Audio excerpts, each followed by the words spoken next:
Brainy Dose presents 15 Psychology Tricks to Persuade Anyone.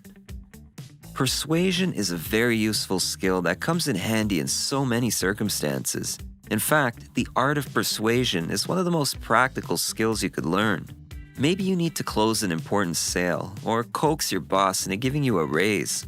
Perhaps you want to get your spouse to see your point of view, or you simply want to persuade someone to do a favor for you. In situations like these, it's good to know how to use psychology to your advantage, especially since convincing others, mostly those with strongly opposing views, can be difficult. Understanding how and when to use the following tricks will also help you detect when they are being used on you. Number 1. Explain the reason for your request. Have you ever had to stand in line for something important, but you were in a real hurry?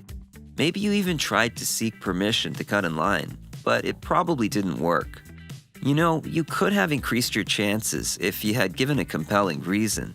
You could have simply said something like, "Can I cut in line? I only have a few items and I'm in a rush." Or, "Can I cut in line? I'm about to miss my flight." Giving reasons for your request will increase the chances of persuading the other person. And remember, the bigger your request, the more compelling your reason should be. Number 2. Use polite expressions. Please and thank you are magical words that you need to learn to apply when trying to persuade people. As humans, we have been generally raised and conditioned to react well to the usage of these words.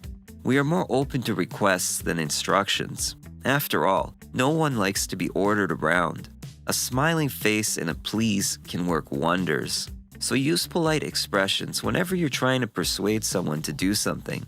You may just get your request granted. Number 3. Compliment. Compliments can go a long way. They are very useful in persuasion because when you compliment someone, they are instantly more open to hearing what you have to say. Also, when you give people compliments, it can change some of the preconceived notions they might have had about you. You just have to ensure your compliments are very honest and subtle. Complimenting people when you don't really mean it will do the exact opposite of what you want it to do. Number 4. Offer a drink. Take things a step further. While talking to the person you're trying to persuade, offer them a warm beverage, such as a cup of coffee or tea. Research suggests that a warm drink put in someone's hands can project feelings of warmth from you toward them, making them feel that you are a welcoming and likable person. Be careful, however, because giving them a cold drink can have the opposite effect. Number 5. Be an active listener. One of the main qualities of top persuasive people is that they are very good listeners. Why is listening an important part of persuasion? In persuasion, you're trying to sell your ideas or get consent to your request. But how do you get people to accept your request? This is where listening becomes a real benefit. Listening will help you understand the person you're trying to persuade. You will come to discover some of the objections and worries they might have regarding your request, and this will in turn help you to be able to present your ideas and requests in more appealing ways. In the art of persuasion, listening is more important than talking. Number 6. Use fluid speech. Confidence is key to persuading people. When you speak with your sentences colored with hesitant words such as "like" or "I mean," it makes you appear less confident and less sure of what you're talking about. Oftentimes, people interpret fluidity in speech to mean confidence and validity. Basically, the more confident you appear in your speech, the easier it will be to persuade others. Number 7. Talk faster. Talking at a faster pace can also help when you're trying to persuade people. When you're speaking quickly, the person you're speaking to has to listen quickly enough to be able to soak in and follow what you're saying. They won't have enough time to pick apart your points. Talking faster will also make you seem more confident. When you're speaking quickly and fluidly, your listeners, either subconsciously or consciously, feel like your confidence indicates that you really know what you're talking about. Therefore, they will be more inclined to listen to your arguments and agree to your requests. Number 8. Repeat speech in action. Another psychology trick in persuading people is to sometimes repeat their words and copy their actions. When you repeat what someone has said back to them, it makes them feel like you are listening, and they will be more compelled to talk and listen to you. This can help you establish a bond with them, and they will be more open to your request. Even therapists and psychologists have been known to use this method in trying to get their patients to relax in their sessions with them. However, make sure that you don't overdo this, because you will come across as weird or awkward, which is the exact opposite of what you want. Number 9. Nodding. If you want people to feel like you're paying attention and agree with their opinions, then nod. Nodding is another psychological trick that is often used by people when they're trying to persuade someone. While having a conversation with someone, nod occasionally to affirm what the other person is saying. When you do this while you're talking, it will be difficult for the listener not to nod, too. They will eventually become more accommodating and agreeable subconsciously to what you're saying. Number 10. Use reciprocation to create an obligation. Imagine a scenario where your neighbor lends you their lawnmower, or a colleague at work unexpectedly passes you a lead. How would you feel? I can tell you how you'll feel. You'll feel very grateful and feel like you owe them something in return. Oftentimes, when you do someone a favor, they feel obligated to return it, especially when they weren't expecting it at all. You should learn to use this psychological trick to help make your relationships buoyant. The feeling of indebtedness in people will trigger an obligation to reciprocate, and when you make your requests, they'll be far less likely to reject you. Number 11. Use the contrasting technique.